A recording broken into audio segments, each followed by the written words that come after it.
my friend Gabriel asked me to organize. At the time, we kind of discussed what is good, and the Gabriel just started having a lesson on piano.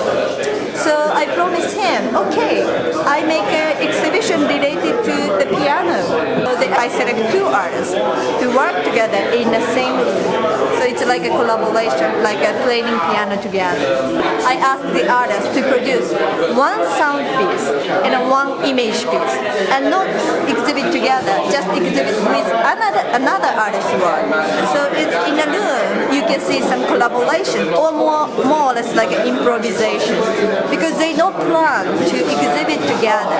Both of them really inspired by the cinematic media, and try to make kind of taking apart and make a fragment of cinema. It means sound and image and narrative, and then they deconstruct and then manipulate and create different idea of the installation. Another idea is how artists use the popular media in a fine art, and how the kind of they fascinated another idea of appropriation.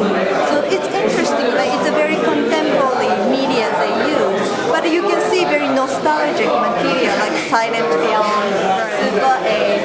So even the kind of nostalgic thing, it's for us, it's kind of new.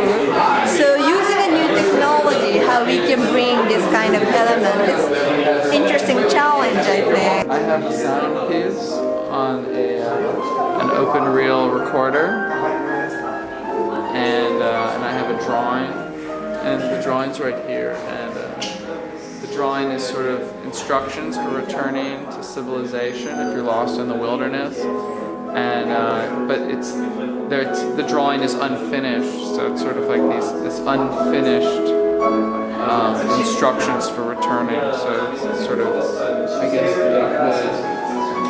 it's sort of, it's about like maybe like being lost, or about failure, maybe it's about chance and failure.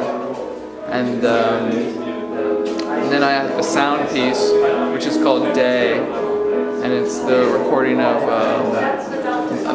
matches being lit, and it's sort of like a compressed narrative of an entire day, sort of if you isolated just the moments of matches being lit within a day, and it's like this moment of creation, or a moment of just destruction, and also sort of paralleling sort of again chance, and there's sort of like this sort of death and rebirth aspect to it, and then the works are sort of, my works are sort of collaborated with Gabriel Lester's, and working in sort of a cinematic project where it's more based in cinema than my work, and I think it creates sort of an interesting parallel into different ways of maybe like reading sort of the unconsciousness of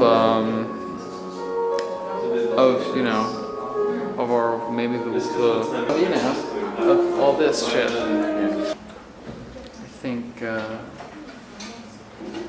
I think I like it here. This is I feel like I'm in 30 years into the future, and I mean, I'm from New York City, and I've never been I mean, I've traveled very much, and I've seen a lot of different cities, and I've never been so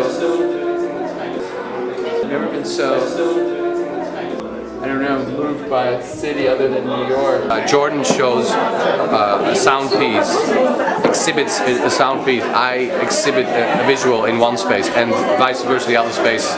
I exhibit a sound piece, and he exhibits an image. And in this case, I had to also come up with an image, which is my work, which doesn't have sound. Now, normally I make more sculpture-based installations. And as things sort of started to become, take shape, so to speak, it seemed one of the better options to work with my more kind of a cinematographic approach of silent movies.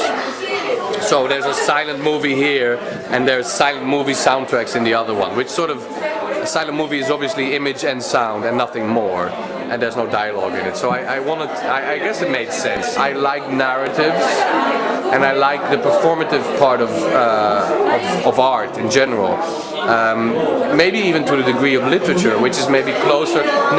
Literature, cinema, and theater is naturally closer to me as a person and a character.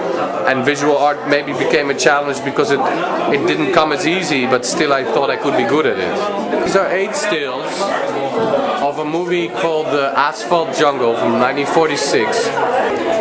It's sort of a joke, maybe you could call it a conceptual joke, but the joke is that this film is called The Asphalt Jungle, and the piece is called Crossing the Asphalt Jungle, and it's actually the middle points of 8 crosses from that movie, so it looks like a double exposure, which it is, but it's not like I did it. It's actually the actual center of a cross made in 1946.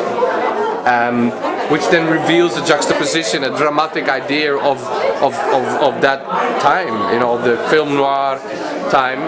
And the beauty for me personally is that because they're not like an artistic double exposure, but they're kind of a functional tool. They're like interpunction, they're like commas and points and exclamation marks. So they're part of like the interpunction of cinema. So actually I'm showing points and commas and question marks and double points and point commas. And the interesting thing is, if you look at them, is that you will never stop to find another little face or another little...